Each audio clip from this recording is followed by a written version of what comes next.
नमस्कार, मैं अमित सैनी। आप देख रहे हैं संघर्ष दिल्ली। आइए रुख करते हैं खबर की ओर।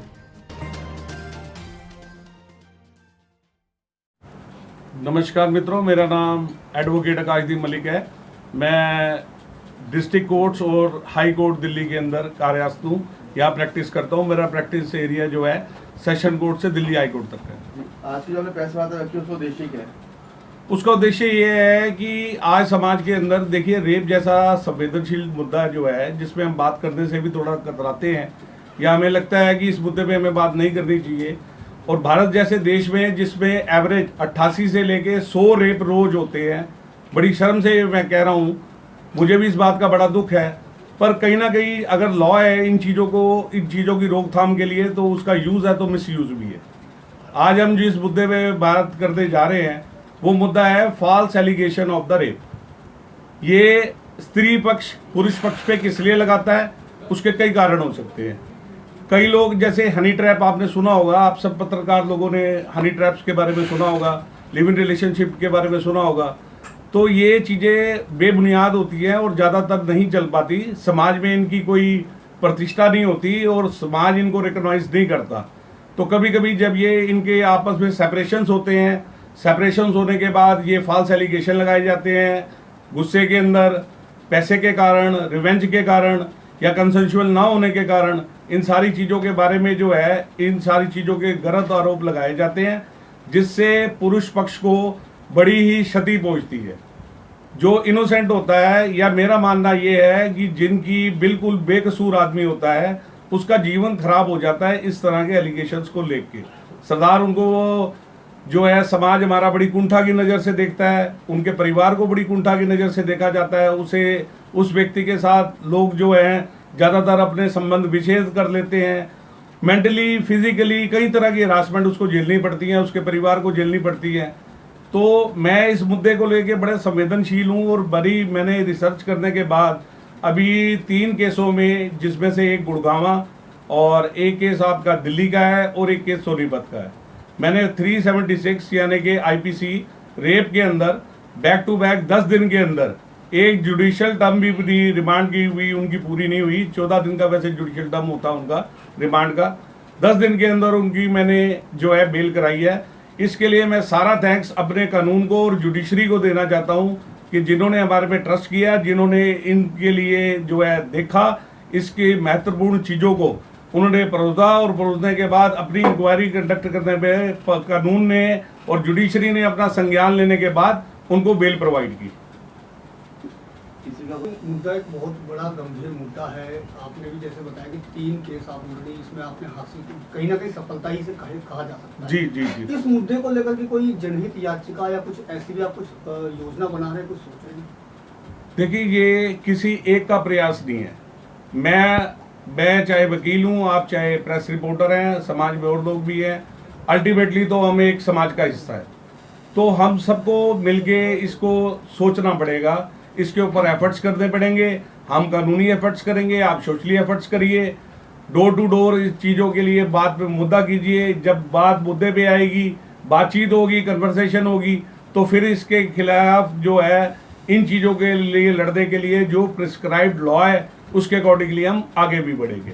सर, जैसा कि कहा जाता है कि 100 गुनहगारों को सजा हो जाए, मगर एक बेगुनाह को सजा नहीं होनी चाहिए। बिल्कुल, हमारा कानून जो है इस बात को बिलीव करता है, तो हमारा जस्टिस इस बात में बिलीव करता है। जैसा आपने फॉल्स रेप की बात की, जी जी, अगर ये मामला किसी के ऊपर अगर लगाया जाता है, तो क्या उसके लिए कानून को या कहीं व्यवस्था को थोड़ा लचीला करने की जरूरत है? क्या व्यवस्था को लचीला करने की सर इसलिए जरूरत है क्योंकि जब आप रेप का एलिगेशन किसी पे लगाते हैं ना, तो डायरेक्ट उसकी पहले तो अरेस्ट होती है। उसमें ये कोई बेलेबल ऑफेंस नहीं है, इसमें जमानत का कोई प्रावधान तो है नहीं। तो ना आजमानती होने के कारण उसके अंदर सबसे पहले तो उसको अरेस्ट कर लिया जाता है। उसकी सफाई के नाम पे उसको किसी तरह का कोई मौका नहीं दिया जाता।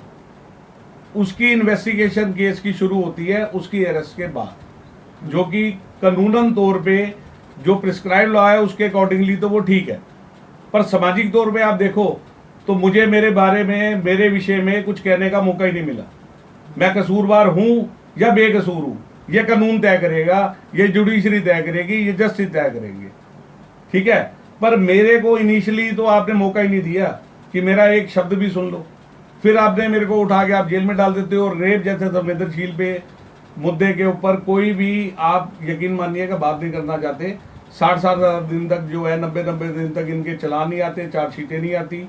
जब तक विक्टिम के बयान नहीं हो जाते या केस आगे नहीं बढ़ता तब तक जमानत के लिए तो कोई अप्लाई भी नहीं करता, सोचता भी नहीं है हमारे यहाँ। तो मेरे जैसे वकील को जो 10 दिन के अंदर किसी की जमानत करा के ला रहा है तो लोग कहीं पीछे से बेवकूफ़ी कहते होंगे कि अभी तो चार्जशीट नहीं आई, अभी तो ये चीज़ नहीं हुई, वो नहीं हुई। ये किस तरह से जा रहा है और किस कॉन्फिडेंस पे जा रहा है। तो मेरा कॉन्फिडेंस अपनी जुडिशरी पे है, अपने इस देश के कानून पे है, अपने देश के संविधान पे है। बहुत बहुत धन्यवाद। सर एक कहा कि हमारे कानून में देखा जाता है जब कोई महिला जी किसी पुलिस स्टेशन में कंप्लेंट लिखाने जाती है जी तो उसकी फौरन कंप्लेंट लिखी जाती है, एक्शन लिया जाता है। जी जी बट जब एक पुलिस जाता है उससे कई सवाल किए जाते हैं,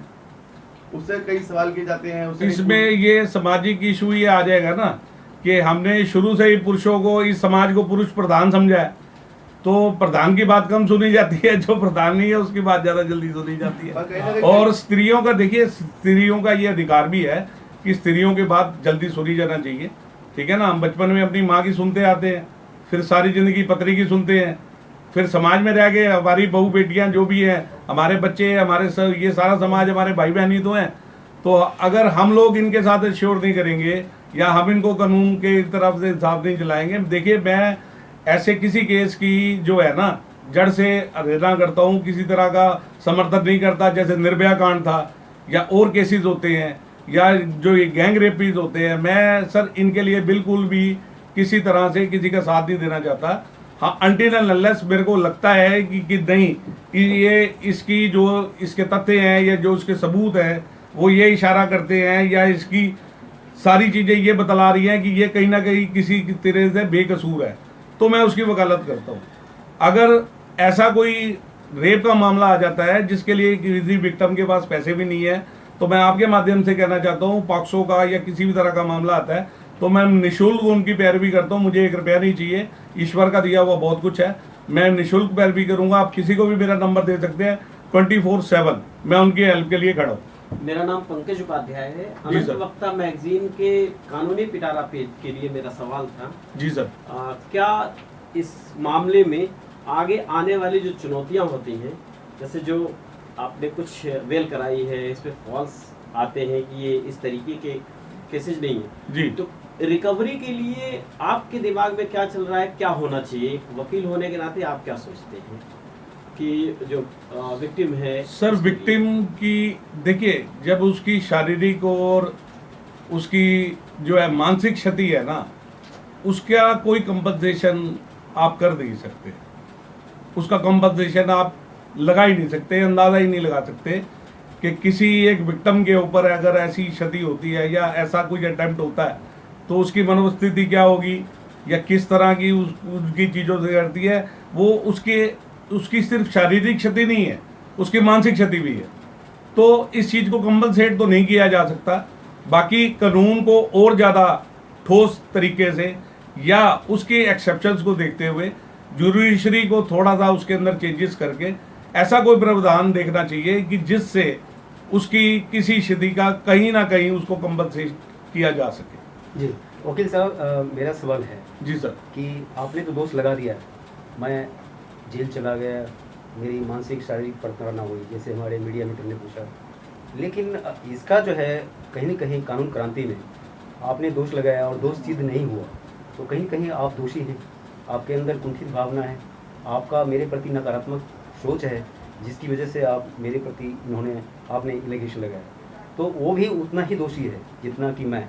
अगर विक्टिम होता, मैं अपराधी सिद्ध होता, मैं देखिए आप इस पक्ष को ऐसे मत लीजिए जी।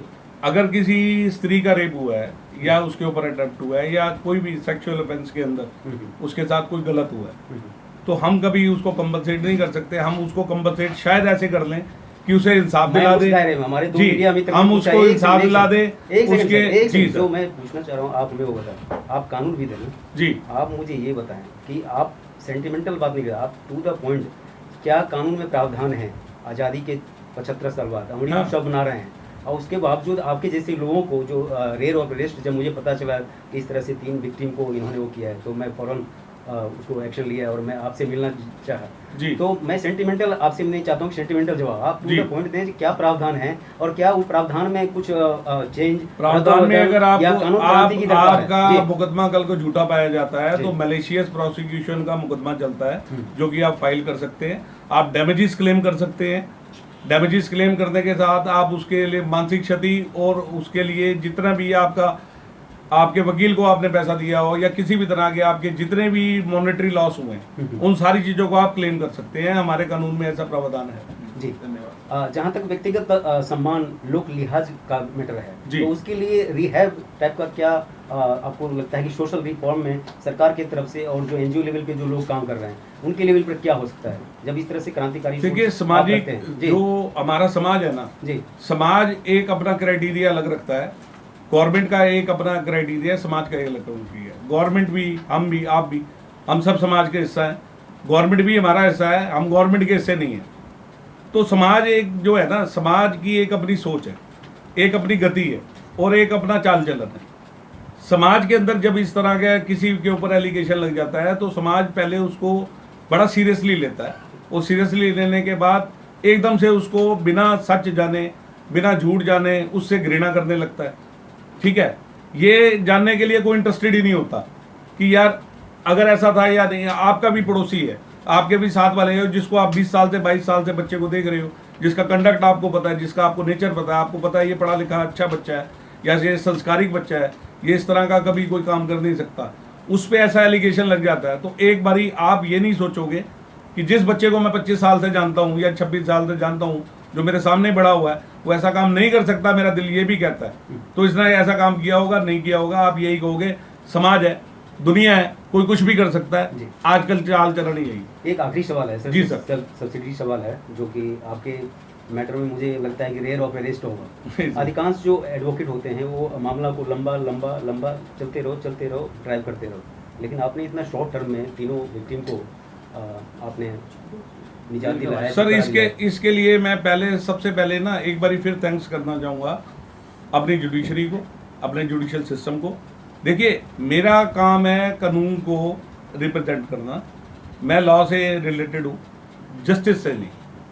जस्टिस से रिलेटेड कौन है? जिसके हाथ में जस्टिस है।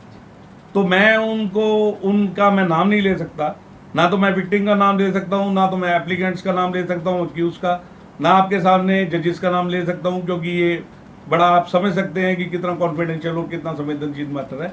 पर मैं तहे दिल से उनका जुडिशरी का थैंक्स करना चाहता हूँ जिन्होंने इस चीज़ का संज्ञान लिया, इतना बोल्ड हो गए उन्होंने जो है फैसला लिया, और फैसला देने के बाद उन्होंने पूरा पेज टू पेज प्रॉपर अपनी कंक्लूजन और प्रॉपर अपनी फाइंडिंग दी है कि अगर वो बिल दे रहे हैं तो किस कारण दे रहे हैं।